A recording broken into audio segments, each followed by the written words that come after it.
Well, hello there, everyone. At this point, I don't know how long it's been since I've made another video, aside from live streams that I've occasionally done on my Facebook of a couple of different games like Resident Evil 2 and Prince of Persia and The Long Dark and stuff like that. But I decided to come back and potentially start trying to actually make videos again, like reviews and gameplay and stuff like that, now that I managed to get Sony Vegas thanks to an awesome Humble Bundle sale where I picked up a $400 piece of software for like $25. Thanks, Humble Bundle. Anyway, I decided that the thing that would bring me back into making videos was me going out and seeing Alita Battle Angel a couple days ago. I had seen some ads for it, and I had heard about it a little bit, but I didn't know much about it. But I kept hearing from YouTubers that I follow that it was really, really good. It was being underrated by the critics, and there were just some other reasons that I heard about that I just wanted to go out and see this movie for myself and just financially support the people that made it. And after seeing it, I decided that I really need to come back and make a video on it. Or rather, two videos, because I'm actually thinking of splitting this discussion into two parts. The first part being an actual review of the film itself, and the second part being more of a discussion on some of the stuff with the film that might be a little controversial and cover stuff that mostly doesn't directly relate to how well the film was presented to me, how good the film was to me. But since not everyone would like that, I would think, I decided to split them into two parts. And if you don't want to watch part two and you just want to know how the film is, then you can just watch this part and not even worry about the second part. But I wanted to talk about some other things, so that's why I'm making part two. But anyway, let's actually get to talking a little bit more about Alita Battle Angel. Now, as I said, I knew nothing about it. I just knew that it was a anime-based, anime-designed movie that I did find out was in fact based on a manga series from a couple of years ago back in Japan called Battle Angel Alita, in a switching of the title in its English title, but it was originally called it's weird, Gun-G-U-N-N-M. I have no idea how you're supposed to say that. That's a weird ass title. Anyway, now what's funny is when I first heard the title, my first thought was actually thinking, is this some sort of weird spinoff of Code Lyoko? Because, see, Code Lyoko was a anime-style cartoon I used to watch back in the day, and one of the main characters in it is named Alita, and, you know, I thought it had something to do with that. But nope, this is a completely different thing. The name just so happens to be the same and whatnot. But yeah, like I said, after hearing people talk about it, I decided to go out and watch it. And despite me being one of two people in the theater, probably because it was on a weird day, it was Wednesday at 1:40, so I could understand there not being a lot of people. But yeah, I went and saw it, and, well, I don't want to say yet what I thought of the movie. I'll give a full review first, and you can see what I think at the end. So let's dive in and start talking about the movie itself. So the movie starts with a little bit of backstory, talking about how it's set in 2563 after a catastrophic war called the Fall has completely devastated Earth. Basically, it doesn't really talk much about what the Fall is at this point. It just says that it left most of the Earth destroyed and uninhabited and whatnot, and that there were floating cities, and that only one floating city survived, called Zalem. And basically there are two main places where civilization exists now. The first is Zalem, where a lot of the well-off people and people that are high-ranking in society live, while directly underneath Zalem is a giant, cobbled-together, crappy urban sprawl called Iron City. And the film opens with showing just junk and parts being dumped from Zalem down into a giant trash heap in the Iron City, just to show you how much the Zalem inhabitants give no craps about the people down in Iron City. It then follows an older scientist fellow by the name of Dr. Ito, who is looking around for parts and whatnot in the junkyard. He comes across a couple of parts that he likes, but then he notices what seems to be an intact robot head from about the collarbone up. And upon examining it, he notices that whatever it is still alive, because it turns out that that is not in fact a robot, but a full-body cyborg, which I'll cover what that is in just a bit here. But he notices that the brain inside of it is still alive, so he takes it back and rebuilds the robot, who awakens in a new body. And you see the Alita that's been shown in all the previews and the images and whatnot. Although she looks slightly different because she actually goes through two different bodies through the course of the movie. But she wakes up, goes and talks to Ito and his nurse, where she basically has no memory of who she is, what she was doing, how she ended up in the scrapyard, and what her name is. So Ito decides to name her after Alita, his deceased daughter, who the first body that she's using is also the cyborg body he designed for his daughter that ended up dying, which is covered a little bit more further in the movie. But anyway, so as I said, Alita is a full-body cyborg, not actually a robot. And people who don't know a lot about sci-fi or cyberpunk might not know what the difference is. Well, a robot is something built completely and utterly artificially, and it has an AI, an artificial intelligence that powers it. Whereas cyborg, which is short for cybernetic organism, is a human or some other type of living organism that has had mechanical robotic parts of different types grafted into them. And essentially a full body cyborg in this instance means that the only organic human part of them is the brain. Every single other part of their body is robotic. Now, I've noticed that Alita Battle Angel is definitely cyberpunk, or kind of almost a post-cyberpunk type feel going on, which is another reason that I was really excited to go and see it, because I love cyberpunk. And Alita is far from the only cyborg or even full-body cyborg that you see in the movie. There's a very heavy theme of these full-body cyborgs, which is always an interesting concept to explore because of just how radical they are compared to, you know, something as simple as, oh, a guy lost his arm, so now he has a robot arm, like Ida's assistant, who just has one robot arm, and that's about it. One thing that I really like that this film does is, in a lot of these overarching shots showing a lot of Iron City, you can really see that these cyborgs, whether they be full-body cyborgs or just one or two people that have a robot limb or two, are very, very common. In fact, it almost seems out of the norm that Ito is completely humanoid and doesn't have a single robotic limb or robotic part. I mean, it really is well done and really helps show what the technology is like in this world and how this society has built and changed from how we are now to this world where it's almost out of the norm for somebody to not be augmented in some way, shape, or form, which is something slightly different from some cyberpunk media where augmentations and cybernetics and whatnot are kind of seen as really out there. See things like Deus Ex, for instance. But anyway, from then on, Alita kind of explores, tries to figure out who she is, meets new people, including a couple of characters like Hugo, another one of the major characters here in the movie, who is kind of almost a greaser, kind of punkish type kid, but he's not all that bad. He just, you know, kind of has that rough feel and rough look to him, although you find out some other things that he does later on in the movie.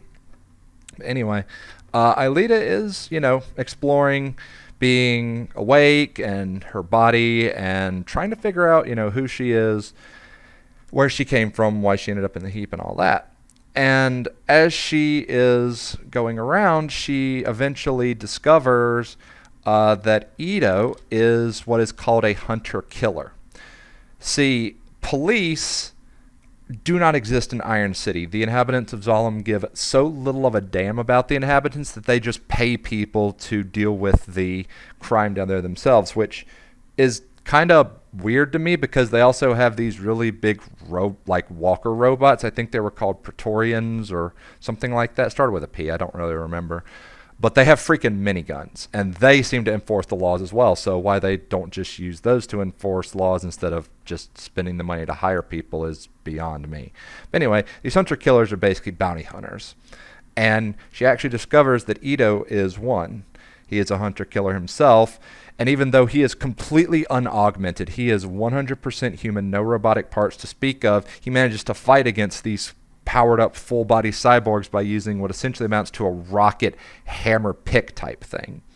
But as she fights, trying to protect Ito during one of his bounty huntings, she actually starts getting flashbacks of being in space and fighting and all these kinds of things, and she starts going around trying to discover more and more about who she is and what she did, and things like that.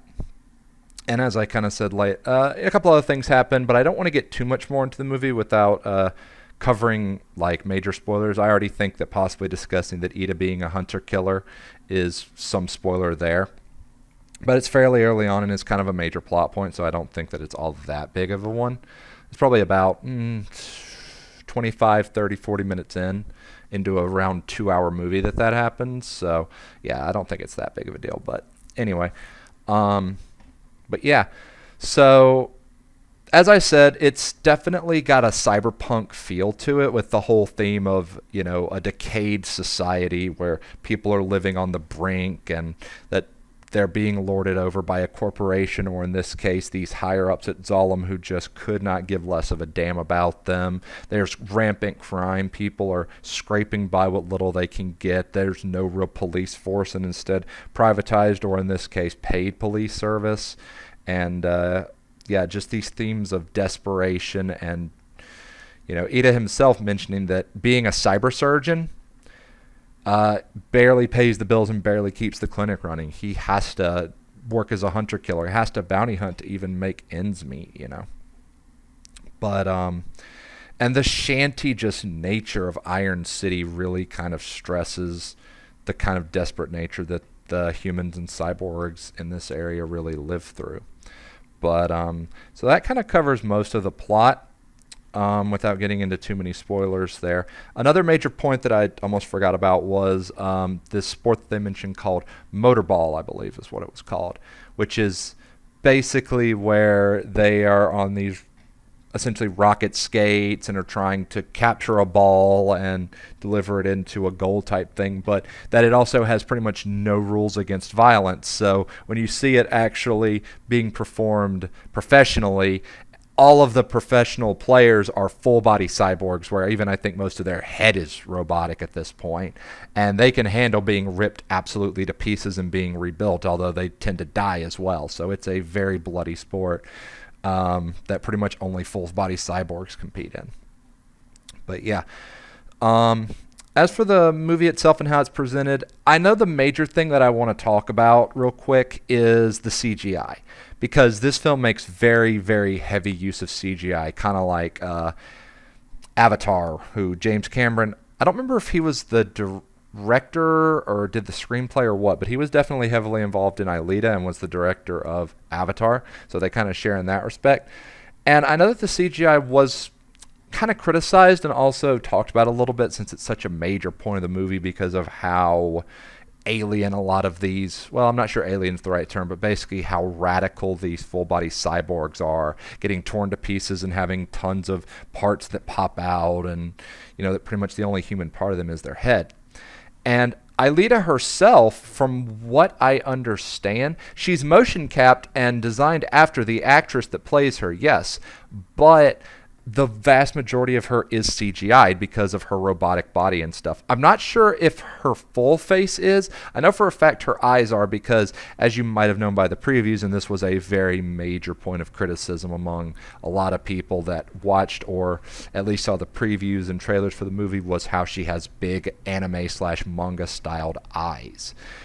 And to me, it honestly didn't bother me all that much. It just, I know it did kind of stick out because she was the only character that had them, aside from some other characters that you see in flashbacks and whatnot. But to me, it, for some reason, didn't bother me. I mean, you note the fact that she's practically a robot in almost every sense except for her brain. Every other part of her is a full robot, it makes sense that some parts of her are a little bit alien, whether it be her big eyes, the fact that her and the rest of the full body cyborgs have blue blood instead of red blood, or the Alien series white blood for synthetics, which I find kind of funny because an artist that I like that does a lot of sci-fi stuff also has cyborgs and robots that bleed blue, which is kind of fascinating. But anyway, so her design really didn't bother me all that much, and I really liked the design that they went for both of her bodies. Her second body really gives me a modern day Deus Ex vibe, the style that they had for the cyborgs and robots from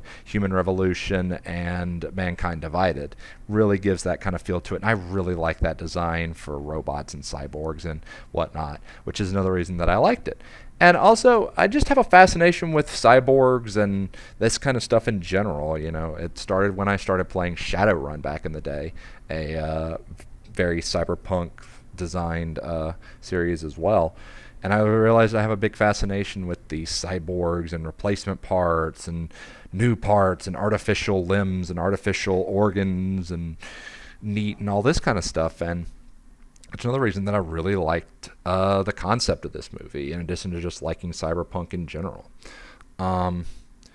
The action scenes I felt like were done really well.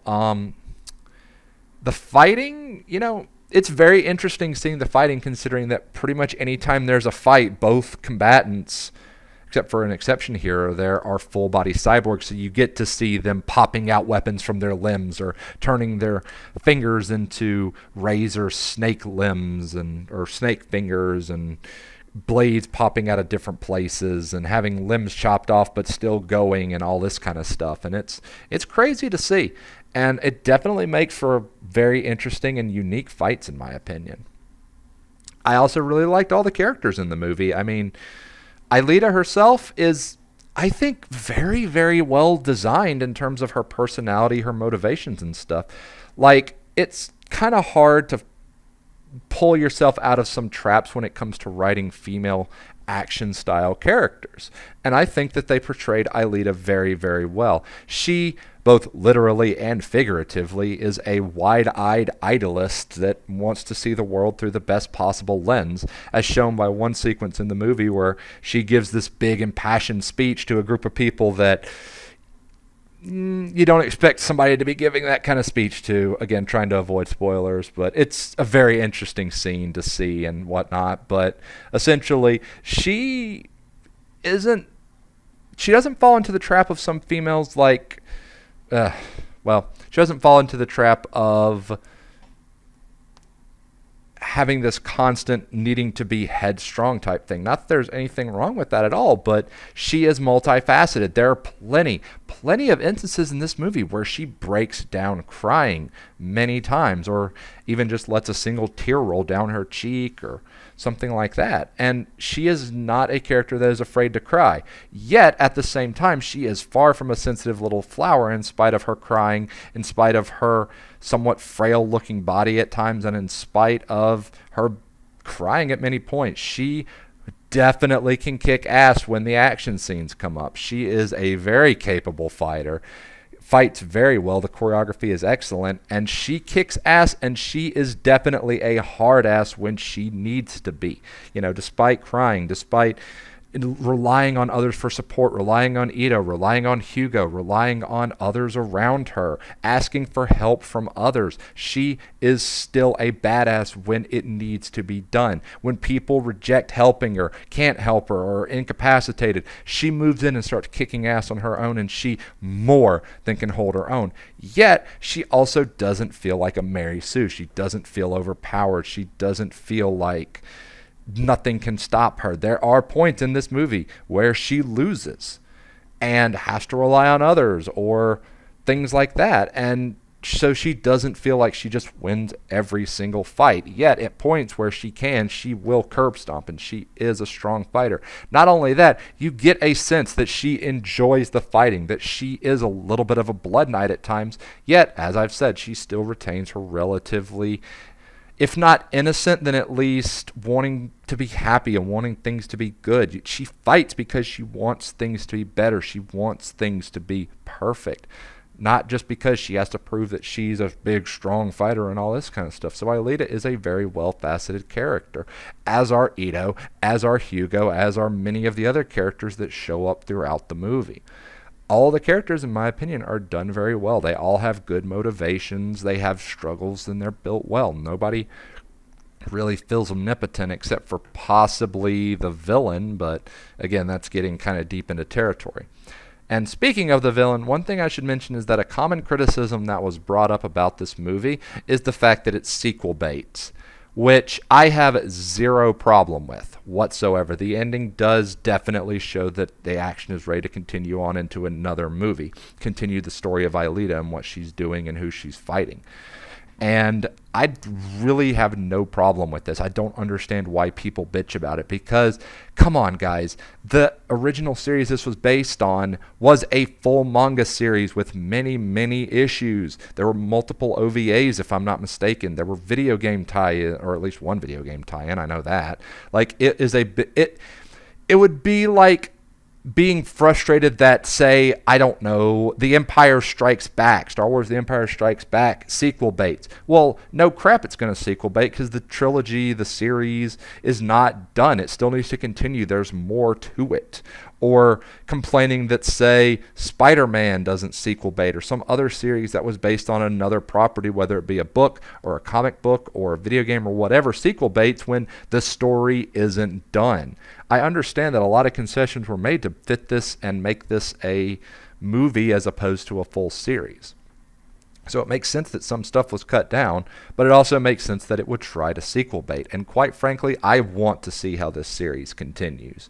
I really, really hope it has a sequel. Now, I know that its box office numbers weren't hugely amazing, but it also hasn't premiered in China or Japan, and I also expect it to appear in Japan and have quite a big box office return there, considering it was originally based on a Japanese property. So, finishing up talking a little bit about the full-on reception and my final thoughts on the movie. I know that the original manga artist and writer definitely said that he loved it, and he watched it multiple times, he said, and has even created some illustrations based on this version of Alita and this style of Alita that James Cameron and them decided to go with. So the creator liked it. The critic... Now, here's where I have to discuss something interesting. See, Alita Battle Angel falls into the same trap that I've noticed that trap, or rather just the strange phenomenon that I've noticed. Well, not even necessarily strange, it's just a phenomenon that I've noticed recently, where there is a massive divide between what the critics think and what the audiences think. And in this case, the critics think it's bad, the audiences love it. Last time I checked, and this might change since I make this video, it had a Rotten Tomatoes score of somewhere between 50 and 60% for critics and around 93 to 95 for audiences. Like, that's a pretty big gap there, guys. And you see, this follows in the same vein as, and the same footsteps of things such as Star Wars The Last Jedi, Doctor Who Season 11, Star Trek Discovery, and in the reverse vein, more akin to how Alita was, where the critics hate it and the audiences loved it, The Orville. All the other ones that I mentioned are ones where it's flipped around the opposite way. The critics loved it, the audiences hated it.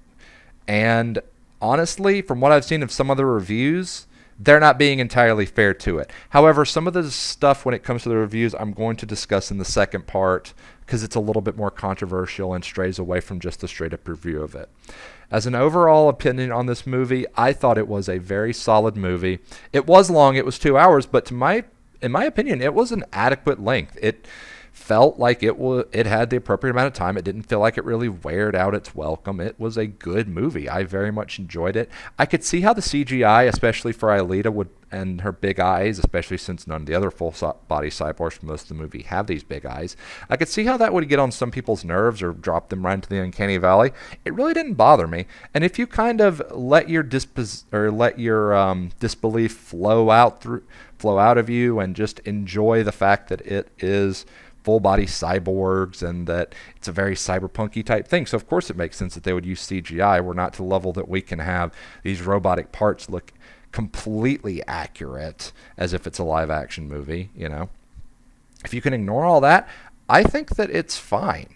You know, I actually very much liked, as I said, the robotic full body cyborg combat where you saw things that you don't expect to see in normal fight choreography. And I thought the fight choreography on here was good. The one time where I thought the choreography got ridiculous, it basically clipped in and, yeah, showed that it was ridiculous, and a character got the absolute crap beat out of them because of something ridiculous in a bullet timey sequence that was like, oh, they're dodging that by the skin of their teeth. Oh no, they didn't dodge by the skin of their teeth.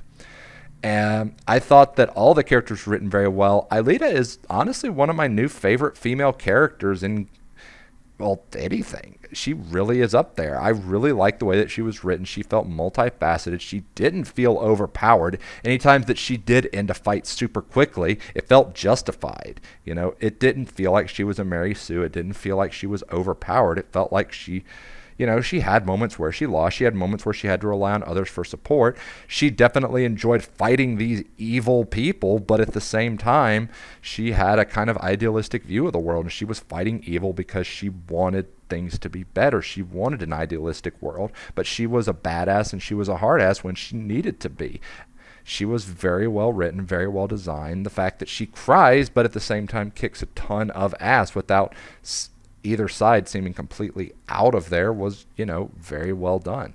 The only real complaint when it came to the characters is, and I understand that this is probably a concession considering that this was, you know, God knows how many chapters or issues of a manga series clapped into one movie, that I did feel like the romance between her and Hugo, which is damn obvious from the absolute get-go, was very, very quick and advanced very quickly and reached its peak very, very quickly. I mean, it's clear almost from the moment that they see each other that Alita is kind of falling for Hugo, which did feel kind of weird, but at the same time, her, you know, just coming back with all her memories gone and just having to learn behavior. I mean, one of the first things she does is bite into an orange peel and all and hate the taste because she bit through the peel.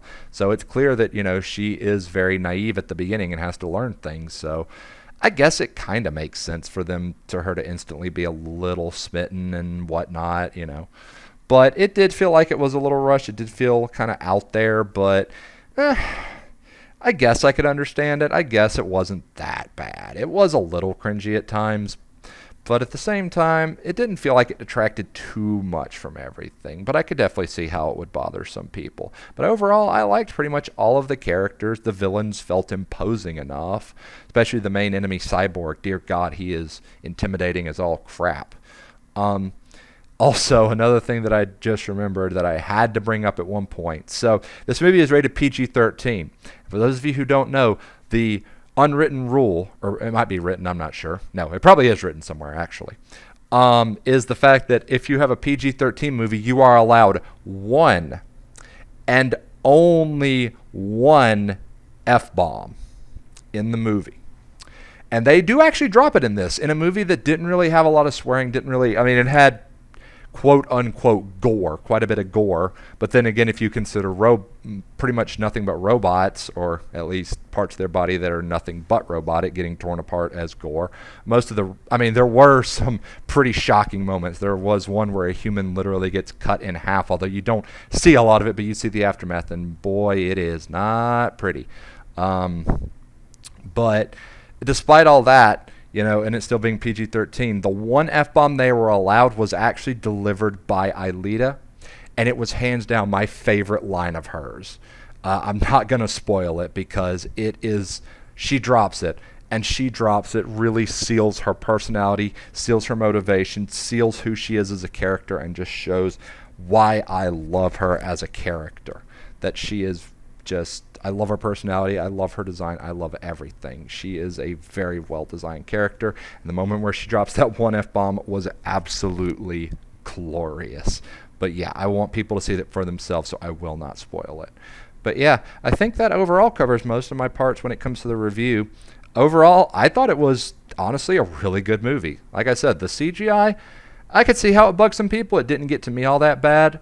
The fight choreography was excellent. The characters were excellent. I love Alita. I love the designs of everything. The kind of cyberpunky but industrial feel of Iron City, but having this contrast of the shantytown look, but still have all these people that have traded in almost all of their humanity, 99% of their humanity, to get these robot bodies, where the only thing left that's part of them is their brain. Everything else is just a shell, a skin that's not theirs. It's a very deep and dark and very interesting look at that kind of stuff, and I think it's a very interesting concept to explore, considering that that's not something that's usually covered a lot in sci-fi and cyberpunk type stuff. But I love the feel, I love the design of it, I love the design of the cyborgs, the robots, the weapons, that the few that were in the movie, considering that guns are outlawed outside of Zalem, were very interesting.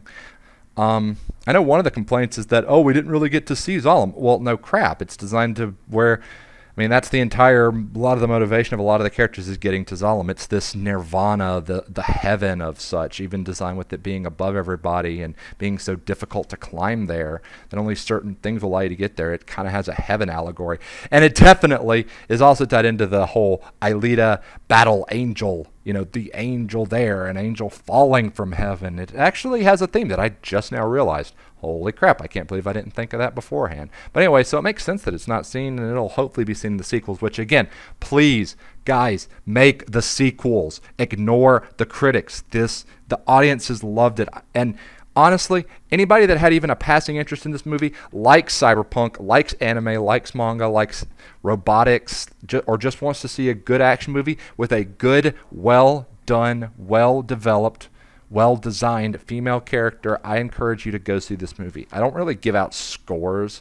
I think scores are kind of silly personally, but I think if people, want a quick and dirty, easy score, I would probably give this, I'd say a 9 out of 10, with really the only complaints being the CGI can sometimes be uncanny and bother some people, and the romance was kind of not all that good. Other than that, I thought it was excellent. So yeah, as I said, anybody that has interest in sci-fi, cyberpunk, robotics, or just wants to see a good action movie with a good female character, I recommend you go and see it. Support these guys and give them the money. Now that I've covered the review of this, I'm going to work on doing part 2, where I discuss some of the more controversial aspects about the movie.